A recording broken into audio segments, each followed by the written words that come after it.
TV, we really want to see the person behind the artist. But I don't mean that in a way like, oh, who are you dating and all of that stupid crap. I mean, we just want to know what you think and where your music and inspiration comes from. Because that's, for us, that's what a real artist is. Yeah, well, sure. You know, for me too. You know, I grew up with Black Sabbath, and they were always the same characters. You know, on and off stage. And same big fan of Neil Young, and he's the same character. You know, I do adore Kiss and David Bowie, and I do like some aspects of, let's say, Marilyn Manson, for example. But I never wanted to be a part of that thing that you would wear a mask to become an artist or have a character, like Alice Cooper, that type of thing. You know, I'm not that much into theatrics, and I'm not an actor myself. You know, it's just, you know, strumming a bit of acoustic guitar, writing a few songs, and then hopefully one day performing them in front of people. The word artist is kind of like, it's got two angles to it. You know, in some people it kind of like evokes an idea of a, you know, self-centered, pseudo-rebellious person who doesn't give a flying F about, you know, politics or the world or anything, and besides themselves. You know, and then again, it's that crazy Salvador Dali kind of challenging character that challenges the whole world, you know, in a sense. So I don't like the word artist. I like it every other day. You know, it's just a word, which is kind of, it's hard to categorize it anyway, because what is an artist? You know, so. But you know, and how does, sorry about that, by the way, but how do you separate entertainment from art, or life from art? You know, life imitating art, art imitating life, kind of thing.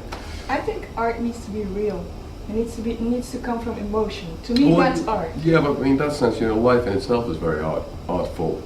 You know, and every, you know, living creature, every human being is a piece of art. Everybody's got a story to tell. Everybody's got a different swagger to their walk, and usually for a reason. If you know what I'm saying. So in that sense, like on an atomic level, you know, even genetics, you know, even your genes, DNA, that's part of art as well, because you can go that far very easily. That's true. And it's not a negative thing at all. But in that sense, how do you define art? You know, when we're talking about Damien Hirst selling his pieces of spunk for like 100,000 quid. So that's the kind of like the challenging part of it. Yeah. And I can't remember whether it was probably Oscar Wilde saying that when businessmen get together, you know, over for a dinner, what they discuss is that they discuss over art. But when artists get together for a dinner, they discuss about money. So it's one of those things. It's like hard to really. It's hard to define the line. You know, when it becomes art and when it doesn't. So in that sense, you know, but I don't care.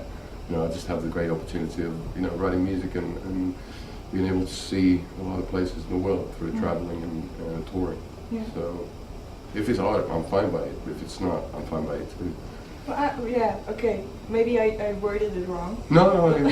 But that's a fascinating topic to, you know, discuss about, because, you know, because a lot of people see art as a kind of a shield, you know, like a mask they're wearing that they don't have to apply to the rules of society. I never saw art like that. To me, art was the most honest thing that existed. Sure, but then again, you know, everything Salvador Dali did was an art, but at the end of the day, he was a great entertainer. And to a certain extent, if you take entertainment as far as, let's say, Kiss, it is art. It's pop art, maybe. But what's the difference of pop art and art? What's the difference between, you know, multi-printed Andy Warhol pieces, or his movie about the guy sleeping for 8 hours? You know, and conceptual art. Then again, you know, if you just, you know, if you're verbally talented enough, you could turn this conversation into an art piece. And we can make it art, if you know what I'm saying. It's just a matter of the angle, how we're viewing what we're doing here at this particular moment in time. What is pain for you?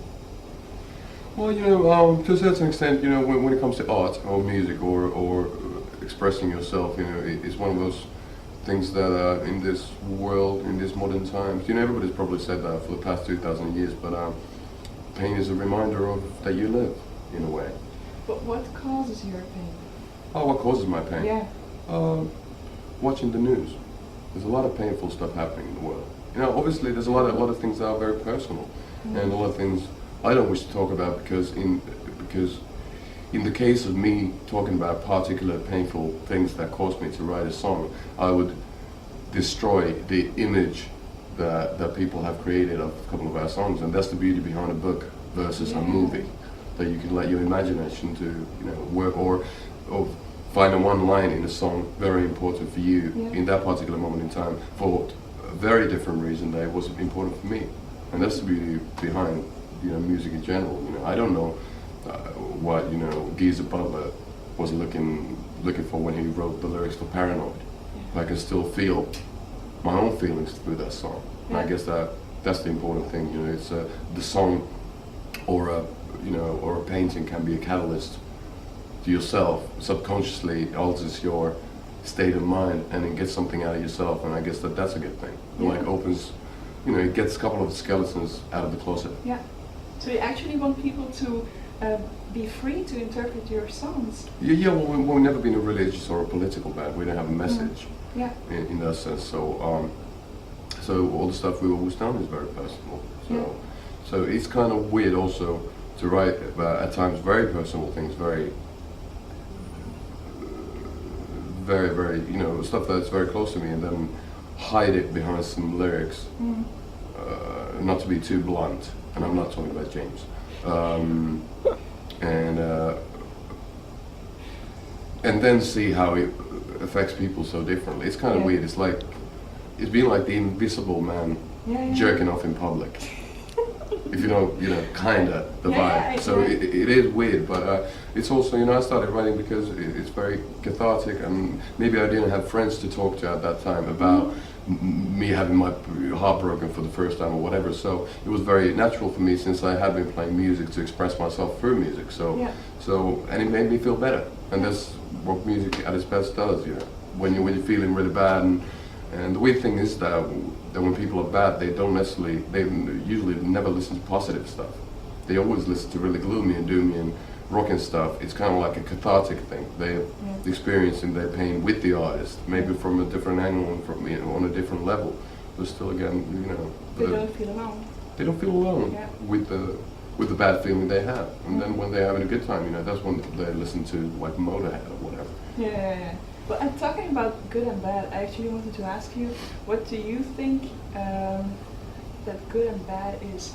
And I mean this in a way because I've been thinking a lot about that. I mean, you have society, and you have a way that you're supposed to behave. And then you have a definition of good and bad in society. But I think a lot of pain is caused by the definition of good and bad, because sometimes that's not the same thing that you're feeling. I don't know if I'm making myself clear. Yes, you are. But what is good and bad for you, and how did you discover your good and bad? I guess that's an ongoing journey, because you know, I still do believe that people learn from their mistakes, and that's probably the only way you can actually learn. You do something, and all of a sudden you realize that you're feeling really bad because of it, and that makes you not repeat that thing, which means that everybody does have their own rules of good and bad. You know, and you know, let's say I was just talking to a friend, and he was an aspiring archaeologist before he turned into journalism, and he was one of his teachers at a school somewhere was he was studying a little tribe somewhere in the middle of nowhere in the forest somewhere. I can't remember where it was in the world, but they had maybe 300 people in the tribe, and before a kid turned a male turned into a man, I guess it was 15 or 16. Before that, their routine was to, I don't know how often, but anyway, was to jerk the granddad off, and that was considered, that was an honor to do that. It wasn't called molestation, what it would be in the Western world. So it's kind of weird, especially now when it comes to pornography, violence, video games. It's kind of weird that you're able to, let's say Lord of the Rings, you're able to show the beheadings of a zillion orcs because for 12-year-olds, because their blood is black. You know, originally, I guess that they were thinking of making the blood red, but because red is like the real color of blood, it would be some censor censorship organizations, it would be too real. Yeah. So it's kind of weird how you define wrong and right, and I still do consider, if you watch a film like Closer, the drama, that's a lot more emotionally devastating than seeing a lot of violence, because we're so very desensitized to violence, we see it so much. Yeah. But so that's a tough question, what's wrong and right. I know. You can speculate on top of that forever. Yeah. And I guess that we still don't know the answer when we're on our deathbeds. And that's the sexy thing about it. That could be the meaning of life. Try to define the right and wrong for you, yourself. That's an interesting thing without hurting anybody else outside of it. That's nearly impossible, but you can always work on it.